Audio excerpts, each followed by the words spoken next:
Hello అండి అందరికీ. మా పెద్దక్క వెజిటబుల్స్ వేసి బిర్యానీ అయితే చేసిందండి. అంటే నేను ఆపరేషన్ చేయించుకున్నా కాబట్టి ఈ విధంగా చేస్తే నేను తినొచ్చు అంట. నా కోసము ఈ విధంగా అయితే తయారు చేసింది. ఎలా తయారు చేసిందో ఈ వీడియోలో మీకు చూపించేస్తాను.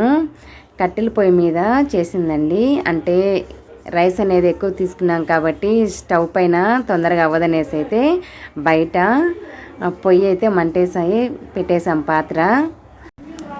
పాత్రలో ఆయిల్ వేసుకోవాలి. బిర్యానీ స్పైసెస్ మొత్తం వేసేసి ఉల్లిపాయలు కూడా వేసుకోవాలండి. ఉల్లిపాయలు కొంచెం ఎక్స్ట్రా వేసుకోండి, టేస్ట్ అనేది బాగుంటుంది. అందులో గీ వేసుకోవాలి. గీ అయితే ఈ టైంలో వేసుకోవాలి. ఉల్లిపాయ ముక్కలు వేసిన తర్వాత బటర్ అయితే ఆయిల్తో పాటు వేసుకోండి, బాగుంటుంది. ముందే గీ వేసామంటే మాడిపోతుంది ఆయిల్తో పాటు, అందుకనేసి అయితే తర్వాత వేస్తున్నాము.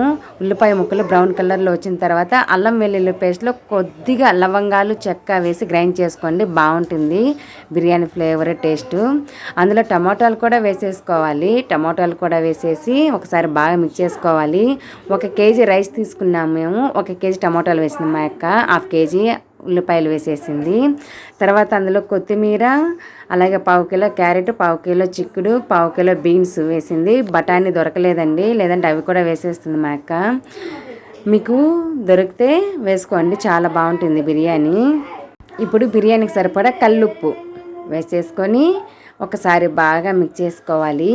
ఇప్పుడు ఈ వెజిటబుల్స్ మొత్తం కూడా బాగా ఉడికే వరకు మూత పెట్టుకుంటూ మగ్గించుకోవాలి. టమోటాలు వెజిటబుల్స్ మొత్తము, అప్పుడే మనకి వెజిటబుల్స్లో ఉన్న ఫ్లేవరు టేస్ట్ మొత్తం బిర్యానీకి పడుతుంది. కంపల్సరీగా ఉడికిపోవాలండి. ఇప్పుడు ఉడికించకంటే మళ్ళీ తర్వాత రైస్ వేసినప్పుడు సరిగా ఉడకవు, అందుకనేసి అయితే ముందే ఉడికించుకోవాలి. టమోటాలు వెజిటబుల్స్ అవి కొద్దిగా సాఫ్ట్గా అయిన తర్వాత పుదీనా వేసుకోవాలి. పుదీనా వేసేసి ఒకసారి గరిటెతో బాగా మిక్స్ చేసుకొని మూత పెట్టుకుంటూ మగ్గించుకోవాలండి.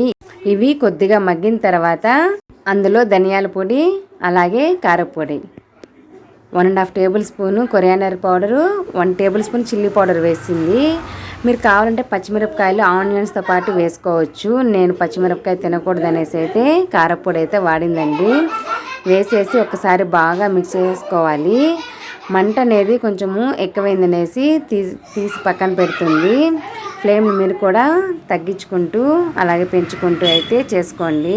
మసాలా వెజిటబుల్స్ మొత్తం కుక్ అయిపోయి ఆయిల్ పైకి తేలింది కదా, ఆ టైంలో రైస్ వేసేసుకోవాలి. మా అక్క 1 కేజీ తీసుకుంది కాబట్టి నీళ్ళు అయితే వేస్తుంది. మా అక్క అందాసుగా వేస్తుందండి, కొలతలు అయ్యేం పెట్టుకోదు, అలాగే ఈజీగా చేసేస్తుంది. మా వల్ల కూడా కాదు. నీళ్ళని వేసేసి ఒక్కసారి బాగా మిక్స్ చేసుకోవాలి. మీరు సోనా మసూరా తీసుకున్న వాళ్ళైతే 1 గ్లాస్కి 2 గ్లాసులు నీళ్ళు వేసుకోండి. బాస్మతి రైస్ అయితే 1 గ్లాస్కి 1.5 గ్లాస్ వేసుకోండి.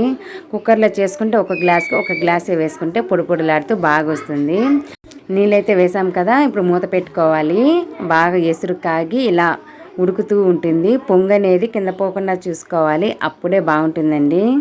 పొంగిపోతే మసాలా అంతా కింద పోయి టేస్ట్ అనేది అంతగా బాగుండదు. ఇలా మూత పెట్టుకుంటూ మధ్య మధ్యలో అప్పుడప్పుడు మిక్స్ చేస్తూ ఉండాలి, లేదంటే అడుగంటేస్తుంది కదా. అందులో పొయ్యి పైన చేస్తున్నాము, ఇంకా తొందరగా అడుగంటేస్తుంది. అప్పుడప్పుడు ఈ విధంగా మిక్స్ చేసుకుంటూ ఉండాలి. ఎక్కువ నీళ్ళైతే లేవు, అందుకే కట్టెలు అయితే తీసేసింది పక్కకి. ఇప్పుడు పొయ్యిలో ఉన్న నిప్పులు అయితే ఆ వేడి సెగ సరిపోతుంది, అందుకనేసి కట్టెలు తీసేసి ఆరిపేసింది. ఇప్పుడు ఆ వేడికే మనము ఉడికించుకోవాలి. మూత పెట్టేసి తేమ అనేది లేకుండా చూసుకోండి, అంతే. వెజిటబుల్స్ బిర్యానీ అయితే రెడీ అయిపోతుంది. చాలా సింపుల్గా చేసుకోవచ్చు. ఈ విధంగా మీరు ఎప్పుడు ట్రై చేయకండి, ఇంట్లో ఒకసారి తప్పకుండా ట్రై చేయండి. రెసిపీని ఇస్తే సబ్స్క్రైబ్ చేసి లైక్ చేయండి.